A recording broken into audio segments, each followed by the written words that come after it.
మాజీ మంత్రి టి జీవన్ రెడ్డి కాంగ్రెస్ ను వీడి బీఆర్ఎస్ లో చేరాలని నిర్ణయించుకోవడం తెలంగాణ రాజకీయాల్లో సంచలనంగా మారింది. కేటీఆర్ ఆయన నివాసానికి వెళ్లి పార్టీలోకి ఆహ్వానించగా కేసీఆర్ తో తనకున్న పాత అనుబంధాన్ని గుర్తు చేసుకున్నారు జీవన్ రెడ్డి. జీవన్ రెడ్డి రేవంత్ ప్రభుత్వంపై విమర్శలు గుప్పిస్తూ రైతుల సమస్యలను నిర్లక్ష్యం చేశారని ఆరోపించారు. పార్టీలో అవమానాలు తట్టుకోలేక ఈ నిర్ణయాన్ని తీసుకున్నట్లు జీవన్ రెడ్డి వెల్లడించారు.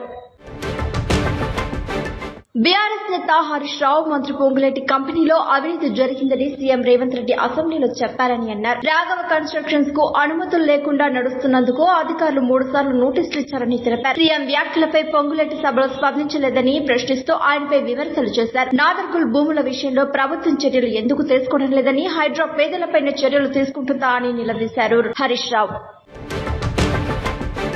ఏపీపీసీసీ అధ్యక్షురాలు వైఎస్ షర్మిలా జగన్ కేవలం వైఎస్ఆర్ పేరును మాత్రమే ఉపయోగించుకుంటారని, వైఎస్ఆర్ ఆశయాలకు వారసులు కాలేదని విమర్శించారు. తాము వాగ్దానం చేసిన పథకాలు మద్యపాన నిషేధం, ఉపాధి హామీ పథకాన్ని నిర్వీర్యం చేశారని, బీజేపీకి దత్తపుత్రుడిగా ఆయన మారి మౌనంగా ఉన్నారేటని ప్రశ్నించారు. 3 రాజధానుల పేరుతో రుషికొండను స్వాధీనం చేసుకుని ప్యాలెస్ ను నిర్మించి ఇప్పుడు మాదిగన్ జోకర్ గా మారాడని వ్యాఖ్యానించారు.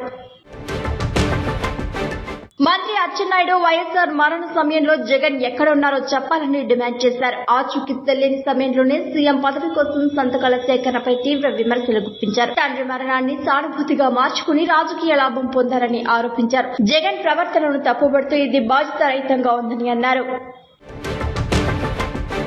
మమతా బెనర్జీ తన ఎన్నికల అఫిడవిట్ లో సొంత ఇల్లు, భూమి, వాహనం ఏవీ లేవని వెల్లడించారు. 2 బ్యాంకు ఖాతాల్లో 12.36 లక్షల రూపాయలు, ఎన్నికల ఖర్చు ఖాతాలో 40,000 రూపాయలు ఉన్నట్లు తెలిపారు. తన చరాస్తుల విలువ 15.37 లక్షల రూపాయలు కాగా 9.75 గ్రాముల బంగారం ఉందని పేర్కొన్నారు. రాయల్టీలు, బ్యాంకుల వడ్డీలు తమ ప్రధాన ఆదాయ వనరులని ఆమె తెలిపారు.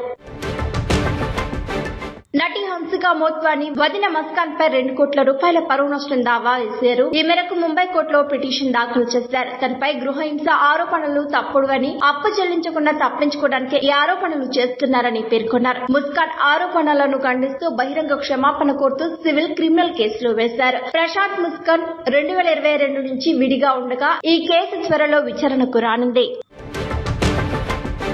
నటి సమంత కెరీర్ లో ఎదుగుదలకు భర్త రాజ్ నిర్మోల్ కీలకంగా ఉంటారని, ప్రతి సవాల్లో ఆయన అండగా ఉన్నారని భావోద్వేగపూరితంగా చెప్పారు. రాజ్ సమంతను వృత్తిపరంగా, వ్యక్తిగతంగా ప్రోత్సహించారని, ప్రతి పనిలో కలిసి ఉంటే అనుబంధం ఎలా ఉంటుందో తనకు పరిచయం చేశారని, భర్త సహకారాన్ని మూలస్తంభంగా భావిస్తున్నట్లు సమంత వెల్లడించారు. రణ్వీర్ సింగ్ దురంధర్ 2 పై కాపీరైట్ వివాదాలు తలెత్తాయి. త్రిమూర్తి ఫిల్మ్స్ అనుమతి లేకుండా త్రిదేవ్ పాట వాడినట్టు కోర్టులో దావా వేసింది. సినిమా నుండి ఆ పాటను తొలగించాలి లేక నష్టపరిహారం చెల్లించాలని డిమాండ్ చేసింది. మరోవైపు దర్శకుడు సంతోష్ కుమార్ కథ కాపీ చేశారంటూ ఆరోపించారు. బాంబే హైకోర్టు మధ్యంతర ఉత్తర్వులు జారీ చేసి తదుపరి విచారణ ఈ నెల 16న జరపనున్నట్లు తెలిపింది. అమెరికా ఇరాన్ కాల్పుల విరమణ చర్చల్లో పాకిస్తాన్ మధ్యవర్తిత్వంపై ఇజ్రాయెల్ అనుమానం వ్యక్తం చేసింది. పాకిస్తాన్ విశ్వసించలేమని, అమెరికా తన ప్రయోజనాల కోసం దాన్ని ఉపయోగిస్తోందని ఇజ్రాయెల్ రాయబారి రూబెన్ ఆజాద్ తెలిపారు. ఇరాన్ విషయంలో అమెరికాతో సమన్వయం కీలకమని, కాల్పుల విరమణకు మద్దతు ఇస్తున్నామని చెప్పారు. అయితే లెబనాన్ లో హెజ్బొల్లాపై సైనిక చర్యలు కొనసాగుతాయని స్పష్టం చేశారు. ఇరాన్ కాల్పుల విరమణ ప్రకటించినప్పటికీ లెబనాన్ పై ఇజ్రాయెల్ క్షిపణి దాడులు కొనసాగించడంతో 254 మంది మరణించగా 1000 మందికి పైగా గాయపడ్డారు. ఈ దాడులకు నిరసనగా ఇరాన్ కీలకమైన హర్ముజ్ జలసంధిని మూసేస్తున్నట్లు ప్రకటించడంతో పశ్చిమాసియాలో ఉద్రిక్తతలు మరోసారి పరాకాష్ఠకు చేరుకున్నాయి.